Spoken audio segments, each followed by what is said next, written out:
Droga na nakumpiska ng PNP sa Central Luzon sa loob ng isang buwan umabot ng mahigit na 17 million pesos ang halaga. At ang mga na-arrestong drug suspect 738. Detalye ng balita mula kay Danny Kumilang, RH37. Danny, good morning.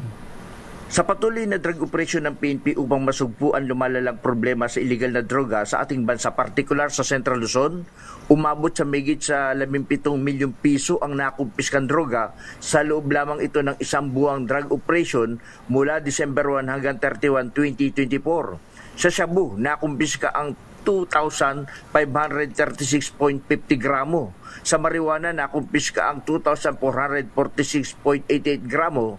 Sa kus marijuana, 1.50 gramo at sa ketamine, ephedrine, 14.30 gramo na may kabuang halaga ito sa 17,615,613 pesos at 36 centavos. At sa 511 na ikinasang drug operation, naaresto naman ang 738 drug suspect na gumagamit at nagbebenta nito. Danny Kubilang, RH37, DCRH, una sa Pilipinas, una sa Pilipino. Maraming salamat, Danny Kumilang.